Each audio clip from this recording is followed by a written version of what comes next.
Hello and thank you for watching today's unboxing and assembly video. In today's video, we're going to show you how to unbox and assemble the Vive Health 3-wheel mobility scooter. It has a weight capacity of 265 pounds, can travel up to 10 miles on a full charge, and when disassembled, the heaviest piece weighs 29 pounds. To get started, go ahead and open up the box. You will need a box cutter to cut the pallet straps. Once you cut the pallet straps, just open the lids, remove the battery box, and then remove all the excess pieces of styrofoam and packaging material. Once you have the handlebars exposed, you'll want to go ahead and loosen the tilt adjustment knob, which is for the tiller, aka the handlebar assembly. So that tiller adjustment knob needs to be rotated counterclockwise. Then you can lift the handlebar assembly and then retighten that knob to keep the handlebars up so that they don't fall down, which you can do when you're folding it to put it away in the trunk of a car.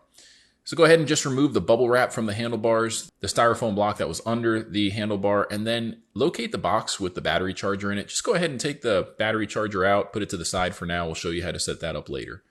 Then grab the seat, which is wrapped in cardboard. You'll need to cut the tape and then just remove that piece of cardboard that's wrapped around the seat. You might notice the cap for the seat post falls off. In this case, it did, but it's fine. Just go ahead and put the seat to the side. You can go ahead and remove the plastic wrap around the rotation lever.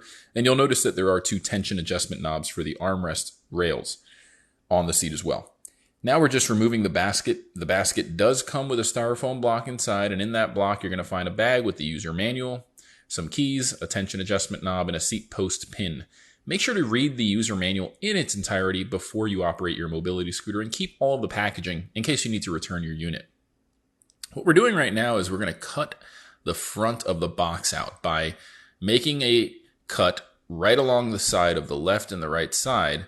This way, the front of the box can just collapse down like it just did there. What we're doing now is lifting the front of the scooter so that we can grab the armrests out from underneath the scooter and the two pieces of styrofoam. Go ahead and take the plastic wrapping off of the armrests and put that to the side. Now what we're doing is tucking the plastic bag underneath the front of the scooter. And now we're moving towards the back and exposing the automatic brake lever, just to make sure it's in neutral and not in drive mode. We'll want to keep it in neutral so that we can roll the scooter out of the box. Because it is a 3-wheel scooter, the front wheel tends to go either left or right as you're pushing it forward, which is okay. But we got it out of the box, we've cleaned up a little bit, and now we're going to go ahead and continue to assemble it. There's a little piece of plastic wrapped around the seat post. Get a knife, cut the tape that's holding it there, and remove that. Next, we're going to grab the silver seat post pin and one of the tension adjustment knobs that comes in the bag with the user manual. First, grab the silver pin with the keychain ring on it, and that's going to be used to set the height of the seat. You have 3 different holes on the seat post. We're using the middle hole, which is going to be perfect for someone that's an average height, but you can adjust the height up or down by 1 inch, and then install the tension adjustment knob on the front part of the post just for that extra bit of security to make sure that seat post is in there nice and sturdy. Now we're going to show you that there are 2 terminal connections on the back of the scooter on the rear, and those 2 terminal connections connect to the terminal connectors on the battery box. It's important that you know how that works because this mobility scooter does require a little piece that we're working with now. That little piece, we're going to call it a pressure plate.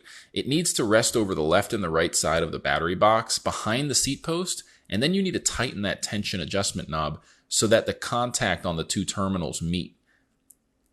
Now we're grabbing the seat and installing it. There's nothing to it. Underneath the seat, there's a male connector. Just slide that right into the seat post. You may need to wiggle the seat a little bit until it falls all the way in. On the back of the chair, towards the bottom, you're going to notice 2 tension adjustment knobs. You want to loosen those so that the armrest can fit into the sleeve. Then just retighten that armrest adjustment knob. Those knobs can be used to adjust the width or the distance between the 2 armrests. You can adjust the width of the armrest. Just loosen those knobs up, slide the armrest either out more or in more, and then retighten. Now we're going to show you how the basket attaches to the front steering column. There's 2 rails on the back of the basket and 2 sets of dual hooks on the front of the scooter. Line them up with the rails so that the hooks go right underneath each rail and then push down. There is a little clip that you'll need to push back to remove the basket when you're ready to remove it. There's also a handle on the basket which you can use to carry the basket around. Now we're going to plug in the charger to the wall. In this case, we have an extension cord. And once you plug the charger in, you'll notice that there is a light on the charger that lights up green. When you plug the other end of the charger into the battery box, that light turns blue. So we're going to show you how to plug in the charger, an XLR barrel connector that goes right in there. And on top of the connection, there is a circuit breaker switch. Once you plug it in, the light does turn blue.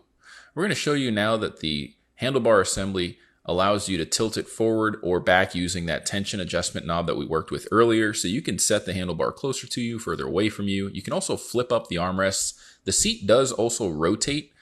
On the dash, there is a typical battery meter and a speed control knob so you can adjust the speed. There's a light and a horn button on the left-hand side. The throttle levers are pressure sensitive, so if you just use them very lightly, it will go very slow regardless of what you have that speed control knob set at. Even if it's at the fastest speed, if you just barely push that throttle, it goes slow. But if you push it all the way in, it does go fast, whether you're in forward or reverse using your left or right hand. You can even just use one finger to control this scooter, which makes it very convenient and easy to use.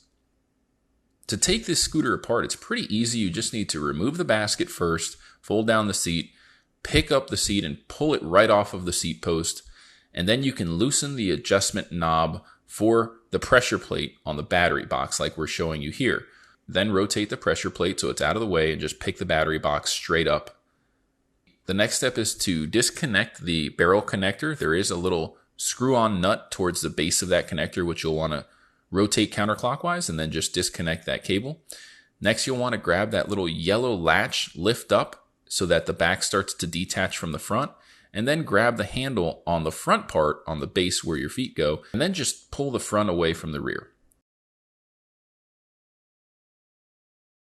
To reconnect the front to the rear, just grab that handle on the front of the scooter, grab the latch on the back, make sure that the cable's not in the way so it doesn't get pinched. It does take a little bit of practice, but essentially there's two hooks on the outside part of the front half that drop on top of two rails that are on the outside of the rear half. After you have it connected, you'll want to go ahead and just connect that barrel connector, screw down the securement nut, and just make sure that that yellow handle is all the way down.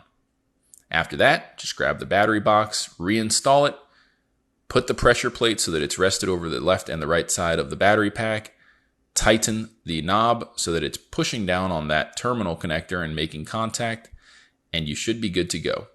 Lastly, you just want to grab the seat, go ahead and find that male connection on the bottom of the seat, drop it right into the seat post, and last but not least, just install the basket with the clips. All in all, this mobility scooter is really easy to use. It's very affordable, ships very quickly, and we highly recommend it. We offer this scooter for sale tax-free with free shipping.